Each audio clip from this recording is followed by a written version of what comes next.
S'il vous plaît, abonnez-vous à ma chaîne pour la mise à jour sur le Togo. Merci, bonne journée. Si les avertissements de Dieu ne vous suffisent pas, l'humiliation sera votre correction. Patel Persévérance Douria. De l'énergie, j'en ai à revendre. Ainsi clamait Bongo Ondimba dans une interview accordée à Jeune Afrique fin mars 2021. Le chef de l'État gabonais affirme être en pleine possession de ses capacités pour continuer à être aux commandes de son pays, 3 ans après être foudroyé par un accident vasculaire cérébral dont il traîne toujours les séquelles.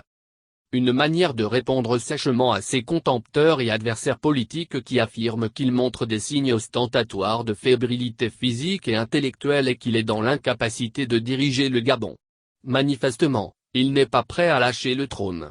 Je suis ressorti de cette épreuve avec la volonté décuplée de faire du Gabon l'un des pays les plus avancés d'Afrique d'ici à 10 ans, dit-il. Je suis le chef de l'État, j'ai assez à penser et à faire. J'ai la lourde charge de diriger le pays et d'achever certains chantiers. Il reste encore plus de 2 ans avant l'élection présidentielle. Je suis concentré sur l'action, sur les réformes à mener. Quand la question lui a été posée s'il avait envisagé à un moment ou un autre de quitter ses fonctions, la réponse d'Ali Bongo est sans équivoque: je n'ai jamais lâché et à aucun moment l'idée d'abandonner ne m'a effleuré l'esprit. Pour un capitaine, quitter le navire en pleine mer est inenvisageable. On connaît le credo des dictateurs africains, j'y suis, j'y reste et même la mort ne m'y enlèvera. Même si la l'avait laissé dans un état grabataire, Bongo continuerait à diriger le Gabon. Comme quoi un capitaine ne quitte jamais le navire en pleine mer. Pour ses opposants qui caressaient le doux rêve de voir leurs heures de gloire arriver, Ali Bongo Ondimba leur fait reboucher le champagne. Quelques personnes ont cru voir leur tour arriver, chambre-t-il. Pour montrer au monde entier qu'il pète la grande forme, Ali Bongo en séjour en Grande-Bretagne, a conféré avec plusieurs personnalités britanniques dont le Premier ministre Boris Johnson avec qui il s'est entretenu le 20 mai 2021. Il a marqué cette rencontre de son empreinte.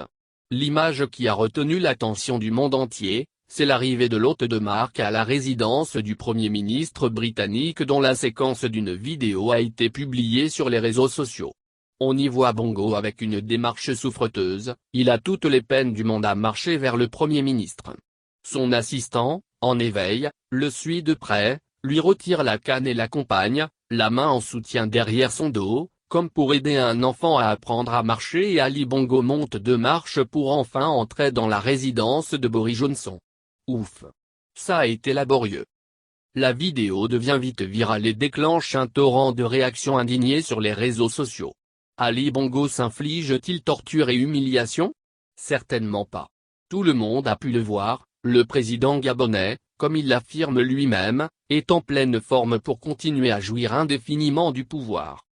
Ces irréductibles partisans rétorqueront certainement que François Mitterrand, déjà bien malade, dirigeait la France, que, perclus de rhumatisme, Roosevelt a vaincu Hitler ou que Bouteflika, de son fauteuil roulant, avait dirigé d'une main de fer l'Algérie.